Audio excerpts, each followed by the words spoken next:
We'll begin.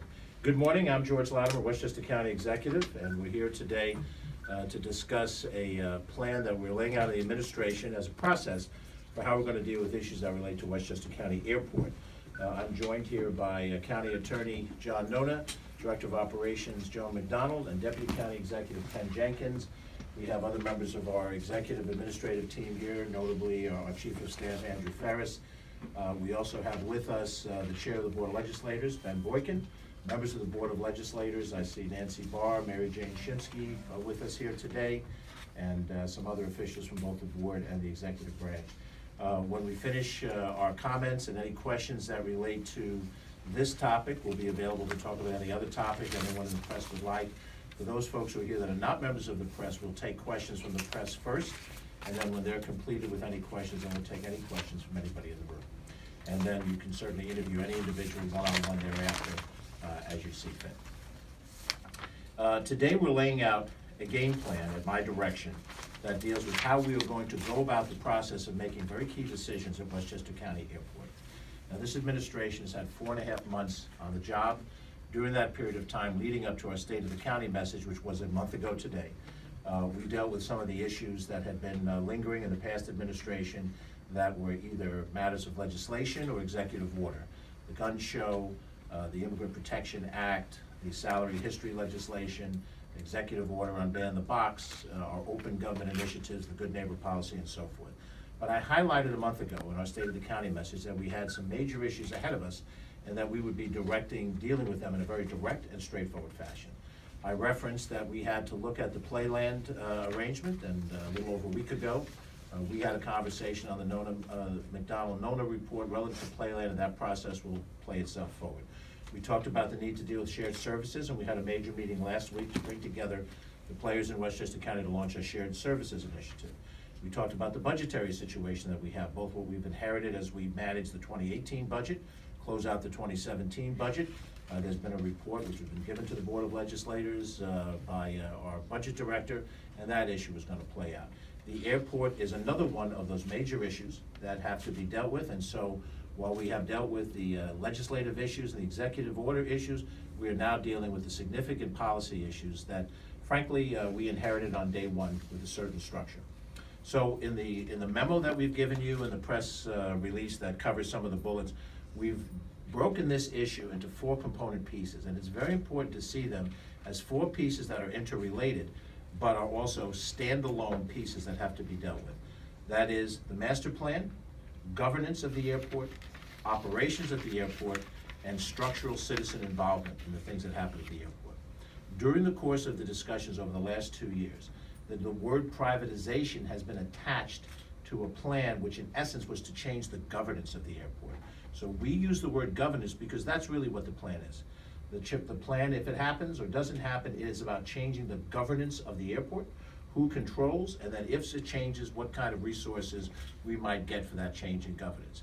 And since those proposals were the centerpiece of debate at the airport, we have unfortunately not devoted enough attention to the master plan and to the operational issues, which are the issues that I hear more about when I'm out in the community. How many flights are overhead, the noise, and things of that nature. And then, of course, the citizen involvement, which I believe has been weak, and we now need to make it more robust. And ultimately, if we have the right kind of citizen involvement in all of these policy discussions, then we can sort of move away from frankly, the lack of confidence that people in the community have over the way decisions are going to be made, have been made, and can be then made in the future. So let me deal with each of those areas individually, and I'll take questions when I'm completed with explaining all of them. First of all, in terms of the master plan, we had in 2012, the prior administration received $1.39 million from the federal government, the FAA, to develop a master plan on the airport. The last master plan was put in place, I believe, in 1989.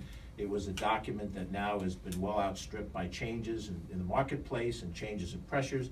However, for whatever reasons, and I wasn't a part of county government until January 1st of this year, the process to implement that money to do the master plan did not move at a proper pace.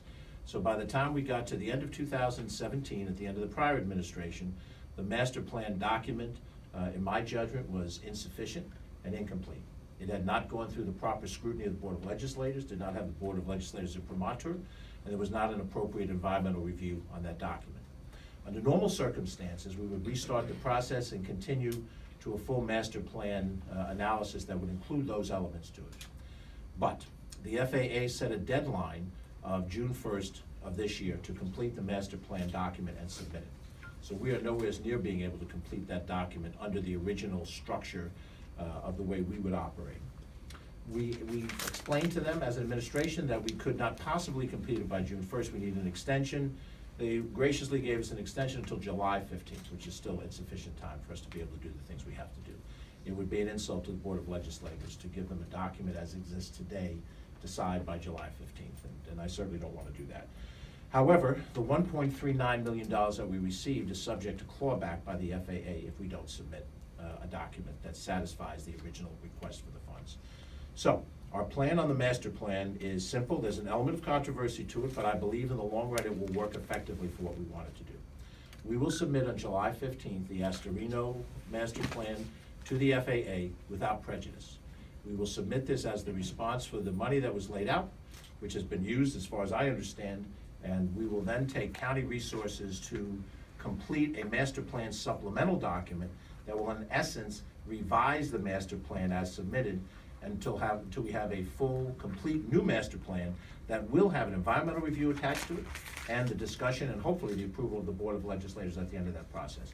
That process may take a year to complete, but at least what we will do is have the thorough review of all of the issues that frankly I don't believe got thorough review of the master plan. The master plan and the governance issues got combined in the public mindset, and we wound up talking about the deals on who would govern the airport more than what's in the master plan and what's deficient in the master plan as it is.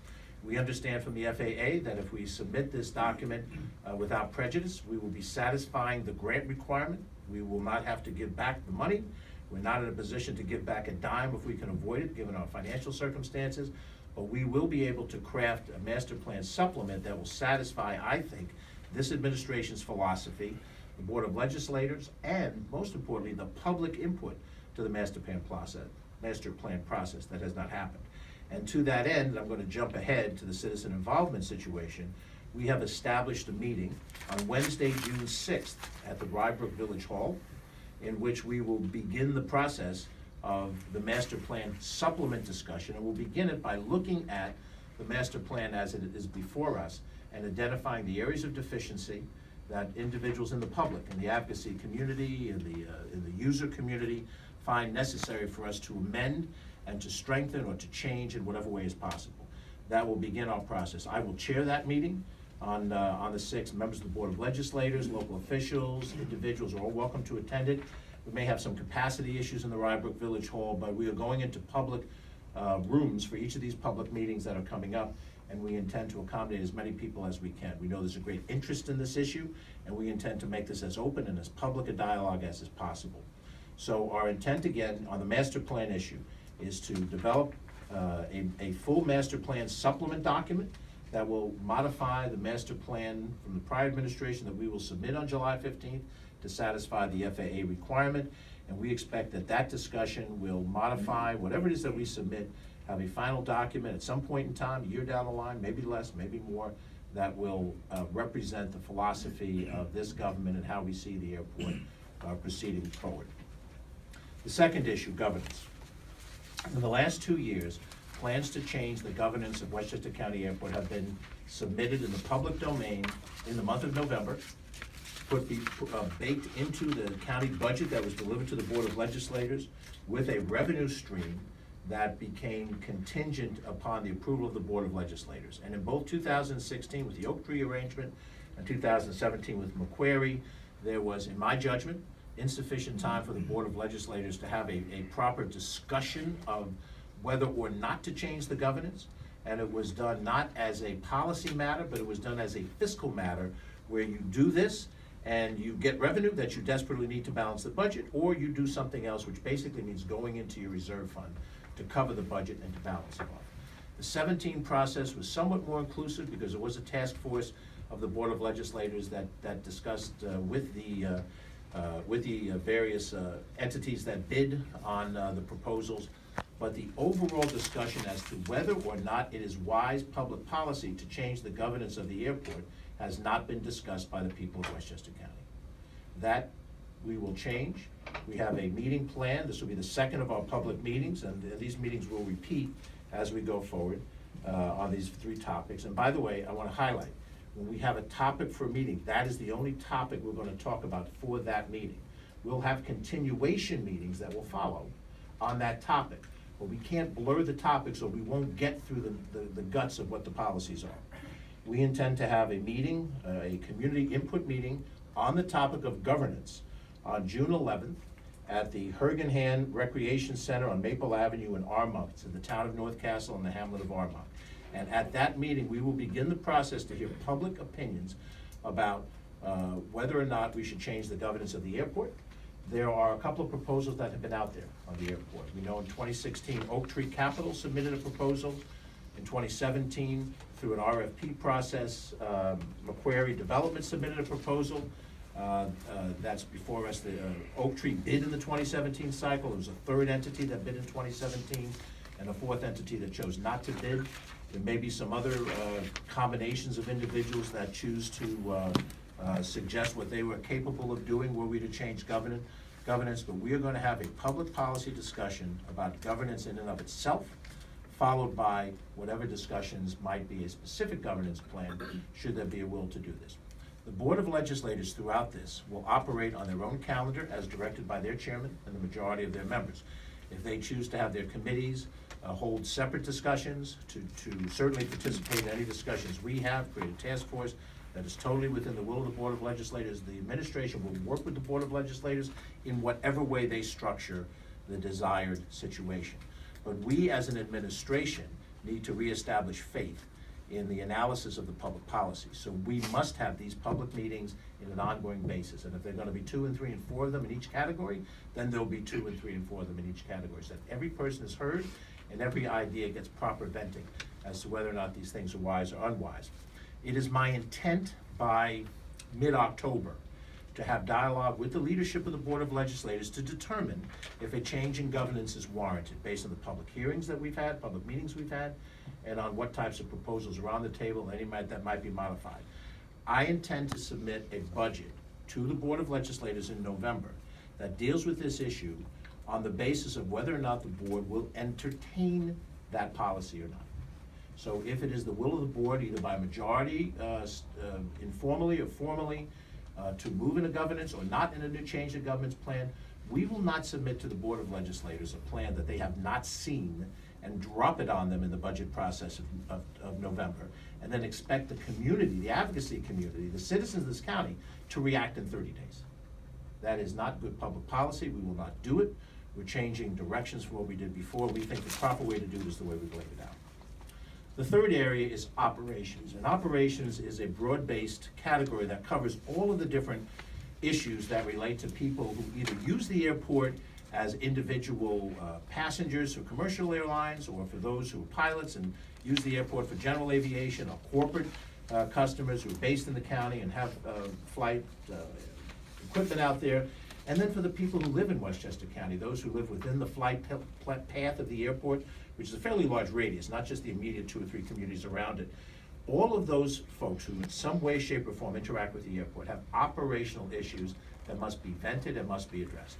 We can talk about a master plan direction, we can talk about governance. We still have to talk about noise and noise abatements, flight paths, things that relate to the type of equipment that is being flown out of there, the altitude on the flight paths. We have to discuss the issues of FBOs, fixed base operators, and what their impact is on the airport, and how they go about making decisions for to provide their services or not. All of those issues under operational issues have historically been dealt with by the Airport Advisory Board and the Board of Legislators and the administration. So I want to make sure that we have a public discussion about those operational issues. I want to make sure that we hear directly from the public exactly what those problems are. My hope is that people out there have already been categorizing these experiences they've had, so when we ask them for records, they'll have records available so that we can try to track and deal with these. Some of the operational issues are within the control of county government, some of them are not. And the ones that are not, we will have to deal with FAA and try to lobby them for changes that we think would be advantageous. This, by the way, is one more reason why we want to satisfy the FAA deadline. If we don't satisfy the FAA deadline